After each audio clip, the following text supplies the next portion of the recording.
আসসালামু আলাইকুম। সুপ্রিয় দর্শক মণ্ডলী, দুই বাংলা নাকি আবার এক হয়ে যাবে, এই হুঙ্কার দিয়েছে ভারতের একজন উগ্র রাজনীতিবিদ, ভারতের বিজেপি নামের একটি উগ্র সন্ত্রাসবাদী রাজনৈতিক দলের একজন উগ্র নেতা। তিনি বলেছেন দুই বাংলা আবার এক হয়ে যাবে। আমরা কিছুদিন পরপরই ভারতের এ ধরনের উগ্র সন্ত্রাসবাদী রাজনৈতিক দলগুলোর নেতাদের হুঙ্কার শুনে থাকি। আমাদের বাংলাদেশ সম্পর্কে মারাত্মক ধরনের বাজে মন্তব্য করে, আপত্তিজনক কথা বলে, বাংলাদেশের সার্বভৌমত্বের বিরুদ্ধে কথা বলে,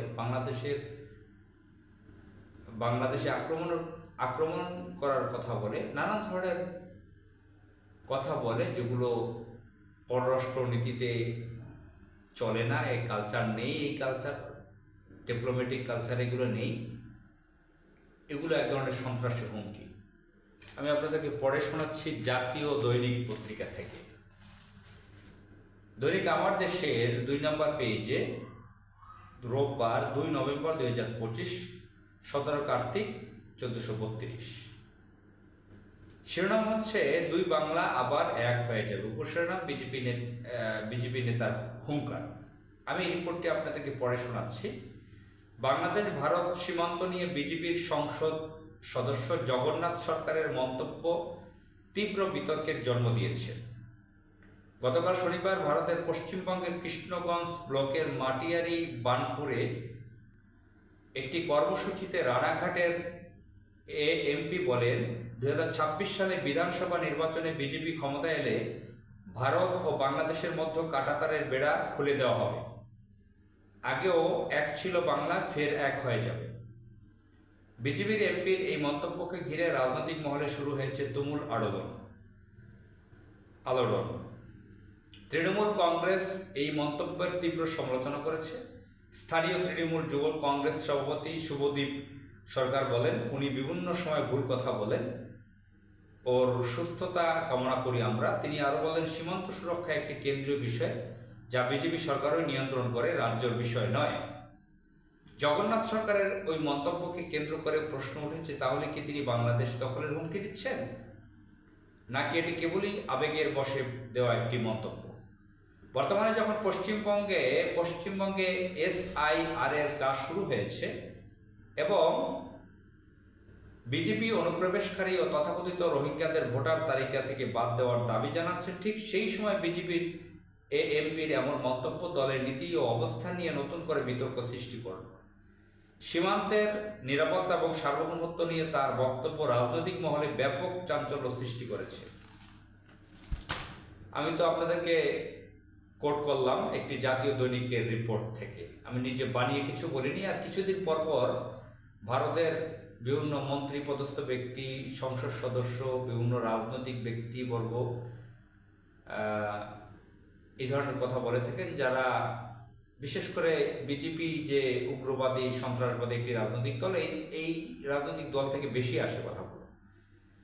এর মানে যে কংগ্রেস পার্টির নেতারা যে খুব দুধের ধোয়া, বিষয়টা এরকম নয়। তাদের থেকেও বহু খারাপ কথা আসে।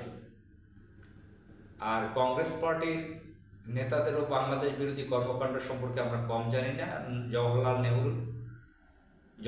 নেহরু, তার কন্যা ইন্দিরা গান্ধী, মনমোহন সিং, এদের যে কুপ্রভাব বাংলাদেশে ছিল সে সম্পর্কে আমরা জানি। সেদিকে আমরা ডিসকাসে লম্বা আলোচনায় যাচ্ছি না। তবে এই যে বাংলা এক হওয়ার কথা বলে, আমাদের বাংলাদেশের দেশপ্রেমিক কিছু লোক এটাকে মজা করে এটা নিয়ে। এটা এক ধরনের ভালো কথা। এক অর্থে আমাদের যে বেঙ্গল বাংলা শব্দটা কিভাবে ইংরেজরা বেঙ্গল করেছে সেটারও একটা হিস্ট্রি আছে। তো এখানে তো ফরাসি, পর্তুগিজ, আরাবিয়ান দেশের, পারস্য দেশের বহু শাসন ছিল এই অঞ্চলে। তো বাংলা শব্দ থেকে বেঙ্গল এসেছে, ইংরেজরা বেঙ্গল করেছে, এটা আমরা যতটুকু জেনেছি হিস্ট্রি থেকে। তো বৃহত্তর যে বেঙ্গল বাংলা, এটা সম্পর্কে আপনারা হিস্ট্রির ছাত্র যারা আছেন জানেন, আমরা কম বেশি জানি হিস্ট্রির ছাত্র হিসেবে। ভারতের যে 7 সিস্টার আছে, ত্রিপুরা আছে, পশ্চিমবাংলা, পশ্চিমবঙ্গ, এটা কলকাতা, সব কিছু এই বাংলার মধ্যে অন্তর্ভুক্ত থাকার কথা যতটুকু আমি জানি, আরও থাকতে পারে। তো এটা মিলেই বাংলাদেশ হওয়া দরকার, আগামীর বাংলাদেশ এটা নিয়েই হওয়া দরকার। আমরা খুব অল্প জায়গার মধ্যে এত লোক কেন বাস করব? আমাদেরকে ঠকানো হয়েছে কৃত্রিমভাবে, কুকৌশল করে আমাদেরকে ঠকানো হয়েছে। আমাদের আগামীর মিশন এবং ইচ্ছা থাকা উচিত তরুণ প্রজন্মের, আমাদের সার্বভৌমত্বকে বাড়ানো, আমাদের সীমানা বাড়ানো। আমরা যে বাংলাদেশ নামটা ভাষার নামে দিয়েছি, অরিজিনালে যে বেঙ্গলটা, পুরো বেঙ্গল এলাকাটা যাতে মহান আল্লাহ তালা আমাদের বাংলাদেশের মধ্যে করে দেয়, সেই কামনা, সেই আশা রইল। মহান আল্লাহ তালা যাতে সেটা কবুল করে। আসসালামু আলাইকুম।